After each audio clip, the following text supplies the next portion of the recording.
அனைவருக்கும் வணக்கம். சுபமாரிமுத்து. நான் திருப்பூரிலிருந்து பேசுகிறேன்.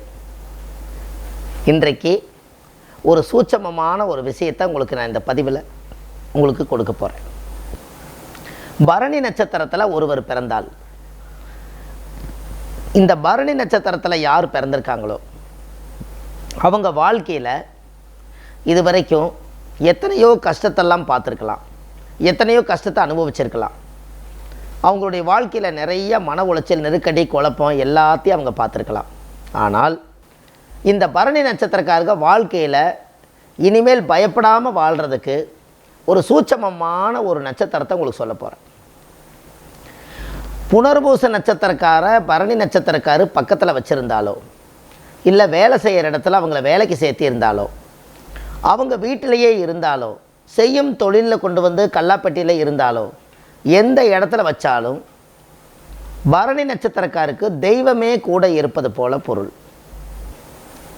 இப்போ பரணி நட்சத்திரக்காரு புனர்பூச நட்சத்திரக்காரை வச்சுருந்தா எப்படி அவங்க வாழ்க்கையில் தொழிலில் கொண்டு வந்து அவங்கள உட்கார வைக்கணும், அவங்கள நட்பாக வச்சுக்கணும், அவங்கள தெய்வ ரூபமாக பார்க்கணும். இது வரைக்கும் அவங்க வாழ்க்கையில் எல்லாமே வெற்றியாகும். ஏன் அப்படி? உங்களுடைய ஜாதகத்தில் அந்த பரணி நட்சத்திரக்காருக்கு மட்டும் தெய்வ அனுகூலமான நட்சத்திரம் புனர்பூச நட்சத்திரம். இந்த புனர்பூச நட்சத்திரக்காரர் அவங்க வீட்டுக்கு போனால் பரணி நட்சத்திரக்காரர்களுக்கு மிகப்பெரிய யோகம். இவங்களோட பவர் பூரா பரணி நட்சத்திரக்காரர்களுக்கு வந்துடும். புனர்பூசத்து நட்சத்திரக்காரர்கிட்ட இருக்கக்கூடிய சக்தி, அவங்க தேடி வச்ச பவர்கள், அவங்க வாங்கி வந்த வரம் அனைத்தும் ஒரு இடத்துல போய் இருந்தால் அந்த பவர் அவங்களுக்கு அப்படி வேலை செய்யும். இதை பவரை வாங்கித்தான் புனர்பூச நட்சத்திரக்காருக்கு பவரை வாங்கி பரணி நட்சத்திரக்காரு வளர்ந்து வருவாங்க. ஏன் அப்படி? இவங்களுக்கு தெய்வ அனுகூல நட்சத்திரம் புனர்பூசம்.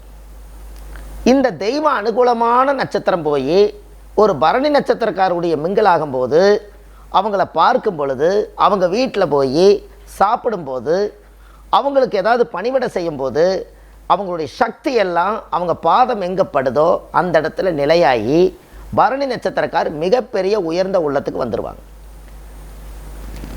அப்போது பரணி நட்சத்திரக்காரு புனர்பூச நட்சத்திரத்தை அவங்கள எவ்வளவு ஒரு தெய்வீகமாக வச்சுருக்கணும், தெய்வீகமாக அவங்கள பார்க்கணும் அப்படின்னு இந்த பதிவில் நீங்கள் நல்லா தெரிஞ்சிருப்பீங்க.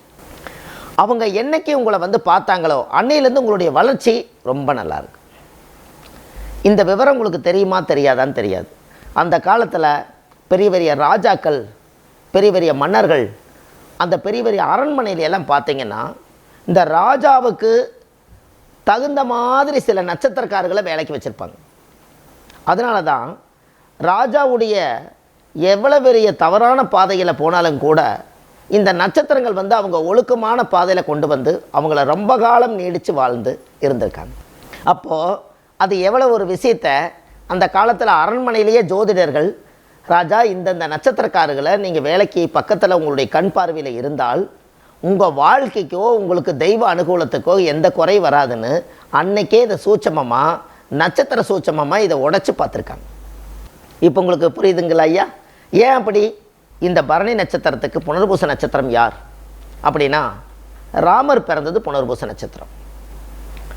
அப்போது ராமேஸ்வரத்தினுடைய ஆலயத்தினுடைய படத்தை நீங்கள் பிரேம் பண்ணி பரணி நட்சத்திரக்காரு காலையில் அதை பார்த்து கும்பிட்டு போனால் புனர்பூச நட்சத்திரத்தவே நீங்கள் சந்தித்தது போல் அர்த்தம்.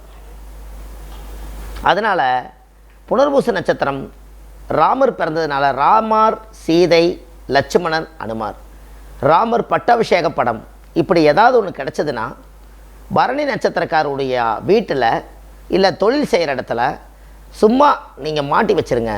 கடவுள் சக்தி எங்கே இருந்தாலும் அந்த பார்வை உங்கள் மேலே பட்டுக்கிட்டு தான் இருக்கும். அப்போது இந்த புனர்பூச நட்சத்திரத்தினுடைய அமைப்பு இந்த இடத்துல போய் ராமநாத சுவாமி ராமேஸ்வரத்தில் இருக்கக்கூடிய மணல் தெய்வத்துக்கிட்ட சொல்லி ஒரு காரச்சட்டி நிறைய ஒரு மணல் எடுத்துகிட்டு வந்து நீங்கள் செய்கிற வீட்டில் தொழில் செய்கிற இடத்துல ஒரு காரச்சட்டியில் போட்டு அது மேலே ஒரு மஞ்சள் தொடவி தொழில் செய்கிற இடத்துல வச்சிட்டிங்கன்னா ராமருடைய பாதம் பட்ட மண்ணில் ஒரு சக்தி இருக்கும்போது ஒரிஜினலான அந்த பரணி நட்சத்திரக்காரர்களுக்கு அந்த மணல் பரிகாரம் ஃபஸ்ட் கிளாஸாக வேலை செய்யும். இல்லை ராமேஸ்வரத்துலேருந்து மணல் கொண்டு வந்து நீங்கள் வீடு கட்டும்போது அதை கலந்தும் கூட நீங்கள் வீட்டை கட்டிட்டீங்கன்னா ரமணாத சுவாமியுடைய ஆலயத்தில் இருக்கக்கூடிய சக்தி உங்களுக்கு வரும். அப்போது இந்த பரணி நட்சத்திரம் புனர்பூச நட்சத்திரக்கார பார்த்துட்டு போனாலோ அவங்கள வந்து எந்த இடத்துலையுமே தெய்வீகமாக பார்த்தாலோ அவங்களுக்கு யோகம்தான். அவங்களோட பவர் பூரா இவங்களுக்கு வந்தாலும் கூட எப்படி இருந்தாலும் பரணி நட்சத்திரக்காரர்களுக்கு தெய்வ அனுகூலமான நட்சத்திரமாக இருக்கறனால உங்களுக்கு அந்த யோகம் ஆட்டோமேட்டிக்காக அது வேலை செய்யும். அப்போது இது ரகசிய பரிகாரம். இதெல்லாம் வந்து தெய்வ அனுகூலமான நட்சத்திரம். எத்தனை காசு பணம் பொருள் ஆடம்பரம் என்ன வேணாலும் இருக்கட்டும், தெய்வ அனுகூலம் இல்லாமல் எந்த காரியம் நடக்கும்? இந்த ஒரே 27 நட்சத்திரத்தில் பரணி நட்சத்திரக்காரர்களுக்கு புனர்பூச நட்சத்திரம் மட்டும்தான் யோகம், மற்றதெல்லாம் அப்புறம்தான். அப்போ எவ்வளோ பெரிய விஷயம்னு பார்த்தீங்களா? அப்போ உங்களுக்கு எவ்வளோ ஒரு அற்புதமான ஒரு விஷயத்தை அது எப்படி கொடுக்குதுன்னு பாருங்க.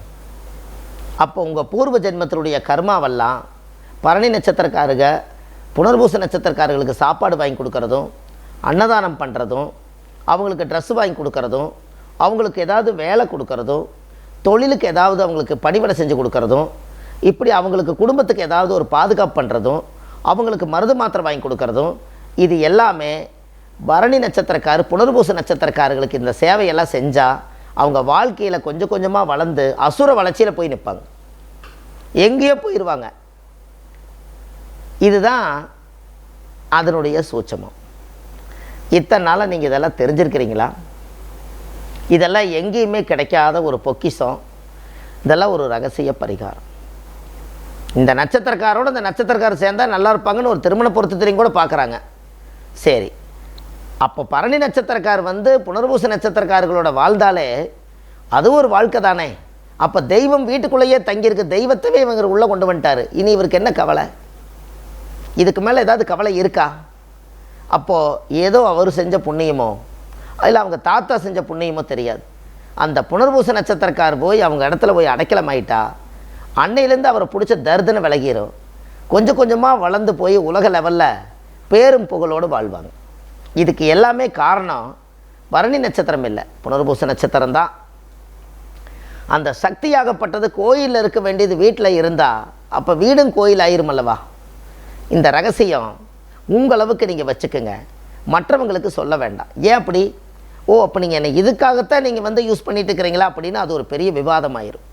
அதனால் இந்த ரகசியத்தை உங்களோட வச்சு தெய்வத்தை விலை கொடுத்து வாங்காமல் விலை மதிப்பில்லாத ஒரு நட்சத்திரத்தை நீங்களும் விலை மதிப்பில்லாமல் அவங்கள தெய்வமாக எடுத்துக்கொண்டு இனிமேல் உங்களுடைய ராமநாத சுவாமியுடைய ஆலயத்துக்கு பரணி நட்சத்திரக்கார் ஒரு முறை போயிட்டு வாங்க. ராமேஸ்வரத்தில் இருக்கக்கூடிய சிவலிங்கத்தை பார்த்துட்டு வாங்க. ராமர் தொட்ட பாதத்தை போய் கும்பிட்டு வாங்க. ராமர் வந்து வனவேசம் போயிட்டு வந்து பட்டாபிஷேகம் பண்ணின ராமநாதருடைய சுவாமியுடைய கோயில் அங்கே இருக்குது, அந்த இடத்துக்கு ஒரு முறை போயிட்டு வாங்க. எல்லாம் ராமேஸ்வரத்துக்குள்ளேயே இருக்குது. இதை மட்டும் நீங்கள் போயிட்டு வந்தாச்சுன்னு சொன்னால் உங்கள் வாழ்க்கையில் இந்த நட்சத்திரத்தை நீங்கள் அப்படியே இனிமேல் கெட்டியாக பிடிச்சிக்கோங்க. இதுதான் லைஃப், இது தெய்வம், உங்களோட வர்றது தெய்வம். ஒரு பெரிய சட்டச்சிக்கலுக்கு ஒரு கோர்ட்டுக்கு போகிறீங்க, தவிர்க்க முடியாமல் உங்களுக்கு ஒரு பெரிய தண்டனை கொடுக்க போகுது. அப்போ ஏற்பட்ட இடத்துக்கு நீங்கள் புனர்பூசத்தை கூட்டிகிட்டு போனீங்கன்னா அந்த தண்டனையே ஒன்றும் இல்லாமல் போயிடும். அந்த அளவுக்கு இந்த நட்சத்திரத்தோட பவர் உங்களுக்கு இருக்குது. நீங்கள் ஒரு ஆராய்ச்சியே பண்ண வேண்டாம், இந்த நட்சத்திரத்தை அப்படியே வச்சுக்கோங்க. இதெல்லாம் வந்து சூட்சமாக இன்றைக்கி தான் இதெல்லாம் உங்களுக்கு வெளியே கொண்டு வரேன். ஆதி காலத்தில் ஜாதகம் சாதகம் சூட்சம் எல்லாமே ஜோதிடம் எல்லாமே அனைத்தும் ரகசியமாக தான் இருந்துச்சு. இன்றைக்கி நம்ம ஏன் இதை வெளியில் உலகத்துக்கு கொண்டு வரேன்னா நிறையா மக்கள் தத்தளிக்கிறாங்க. நான் எந்த நட்சத்திரக்காரன் நம்பட்டுங்க, எந்த ராசிக்காரனை நான் நம்பட்டும், நான் யாரை நம்பி தொழில் பண்ணிட்டுன்னு எனக்குன்னு ஃபோன் கால் வந்து நிறைய கூப்பிடுறாங்க. அப்போ நான் ஒரு ஆராய்ச்சி பண்ணி இந்த சூட்சமத்தில் நட்சத்திர கோலாட்டம்ங்கிறதுல 1000 வருஷத்துக்கு முன்பு பெரிய பெரிய ராஜாக்கள் எல்லாம் வாழ்ந்த காலத்தில் பழைய கால நூல்களில் இந்த சூட்சமத்தை எல்லாம் முன்னோர்கள் அந்த காலத்தில் வகுத்து வச்சுருக்கிறத இரவும் பகலும் இது எல்லாம் ஆராய்ச்சி செய்து இந்த நட்சத்திரத்துக்கு இந்த நட்சத்திரம் சேர்ந்தால் அவங்க வாழ்க்கை அமோகமாக இருக்குதுன்னு சொல்லி பல முறை ஆராய்ச்சி பண்ணி இன்றைக்கி உங்களுக்கு இந்த பதிவை கொடுத்துருக்கேன். இதை பத்திரமாக நீங்கள் அழகாக வச்சுக்கோங்க. இதுதான் இதனுடைய சூட்சமம். இது உங்களோட போக வேண்டாம், உங்களுக்கு தெரிஞ்சவங்களுக்கு ரொம்ப முக்கியமானவங்களுக்கு அதே பரணி நட்சத்திரக்காரர்களுக்கு இந்த பதிவு தேவைப்படும் அல்லவா? அதனால் உங்கள் நட்புக்கு யாருக்கு இருந்தாலும் உங்கள் நட்சத்திரத்துக்கு அவங்க சொல்லுங்கள். ஏன்னா அவங்களுக்கு தான் இது பொருந்தும், மற்றவங்களுக்கு இது பொருந்தாது. அவங்களுக்கு மட்டும்தான், பரணி நட்சத்திரக்கார் மட்டும்தான் புனர்பூச நட்சத்திரக்காருடைய அனுகிரகத்தை இவங்க பெற முடியும், மற்றவங்களுக்கு வேண்டியதில்லை. அதனால் பரணி நட்சத்திரக்காரர்களுக்கு ஷேர் பண்ணுங்கள். இந்த பதிவுகள் நிறைய உங்களுக்கு கொடுத்துக்கிட்டு வரேன். வள்ளுவர் வாக்குன்னு யூடியூப் சேனலில் போனீங்கனாலோ, சுப மாரிமுத்து யூடியூப் சேனலில் போனீங்கனாலோ நிறைய பதிவுகள் கொடுத்துக்கிட்டு இருக்கேன். அதனால் கண்டிப்பாக உங்களுடைய வாழ்க்கையில் ஒரு மிகப்பெரிய மாற்றம் இருக்குது. இந்த பரணி நட்சத்திரக்கார் ராமர் பிறந்த நட்சத்திரத்தவே அவருடைய அனுகிரகத்தை அவங்க வீட்டுக்கு கொண்டு வந்து நிறுத்துகிறாங்கன்னு சொன்னால் கண்டிப்பாக நீங்கள் இந்த ஜென்மத்தில் போன ஜென்மத்தில் ஒரு புண்ணியம் பண்ணியிருப்பீங்க. அவ்வளவு சுலபமாக இந்த நட்சத்திரத்துக்கு இந்த நட்சத்திரம் கனெக்ட் ஆகவே ஆகாது. அப்படி ஆயிருக்குதுன்னு சொன்னால் அது நிலையான நட்சத்திரம். புனர்பூசம் உங்களுக்கு நிலையான நட்சத்திரம். அதனால் அவங்கள பார்த்தாலோ, அவங்களோட ஒரு நாள் பேசினாலோ, அவங்ககிட்ட இருந்து ஒரு பொருள் நீங்கள் வாங்கினீங்கனாலோ நீங்கள் ராஜா தான், ஒன்றும் மாற்றமே இல்லை. நம்ம ஆன்லைன்லேயே நம்ம ஜாதகம் பார்க்குறோம். நீங்கள் கீழே போயிட்டுருக்கிற நம்பருக்கு நீங்கள் முன்பதிவு செய்யலாம். இன்னும் நிறையா நட்சத்திரத்தினுடைய 27 நட்சத்திரத்தில் ஒவ்வொரு நட்சத்திரத்துக்காக உங்களுக்கு நான் அந்த பதிவுகள் கொடுத்துக்கிட்டே வர்றேன். இதை வச்சு உங்கள் வாழ்க்கையில் ஒரு மிகப்பெரிய மாற்றத்துக்கு உங்களால் வர முடியும். முதல் மாதா பிதா குரு தெய்வம் இந்த நாளை தான் அந்த காலத்தில் உருவாக்கி வச்சாங்க. அதனால் தெய்வ அனுகூல நட்சத்திரம் உங்களுக்கு மட்டும் இந்த நட்சத்திரம் தான். இவங்களை மட்டும் நீங்கள் அவங்க பகைச்சாலும் சரி, அவங்க கசப்பாக இருந்தாலும் சரி, அவங்க எது பண்ணினாலும் பரவாயில்ல, நீங்கள் அவங்கள நட்பாக்கி உங்கள் கைக்குள்ளே கொண்டு வந்துட்டால் உங்களுக்கு எப்பவுமே தெய்வத்தோடு நீங்கள் பேசுகிற சக்தி உங்களுக்கு உண்டு. இது நீங்கள் செய்து கொஞ்ச நாள் தவிர்க்க முடியாத சூழ்நிலைகள் இருக்கும் பொழுது, எனக்கு மனசே சரியில்லைங்க, எனக்கு மனசு ஒரு நிலையாகவே இல்லை அப்படின்னு நீங்கள் நினச்சி நான் எங்கேயாவது ஒரு வனவேசமே போயிடலான்ட்டு இருக்கிறேன்னு நினச்சிங்கன்னா, அந்த மாதிரி சூழ்நிலையில் இருக்கும்போது உங்களுக்கு தெரிஞ்சவங்க உங்களோட ஃபீல்டில் யாராவது புனர்பூச நட்சத்திரக்காரர் இருந்தால் அவங்களோட ஒரு நாள் போய் கோயிலுக்கோ அல்லது ஒரு விசேஷத்துக்கோ போய் கொஞ்ச நேரம் அவங்க முன்னாடி உட்காந்து பேசினீங்கன்னா உங்கள் மைண்டில் இருக்கக்கூடிய அத்தனை பிரச்சனைகளும் காற்றோட காற்றா ஒன்றும் இல்லாமல் போயிடும். இதை செஞ்சுட்டு வாங்க. உங்களோட வாழ்க்கையில் எப்படியெல்லாம் உங்களோட வாழ்க்கை இருக்குதுன்னு பாருங்கள். அப்போது அடுத்த பதிவில் உங்களுக்கு அடுத்த நட்சத்திரத்தை நீங்கள் அந்த அடுத்த பதிவில் போய் பாருங்கள். இந்த விட உங்களுக்கு ஒரு விளக்கத்தை நான் உங்களுக்கு கொடுத்துருப்பேன். உங்களை அடுத்த பதிவில் சந்திக்கிறேன். சுப மாரிமுத்து. நன்றி, வணக்கம்.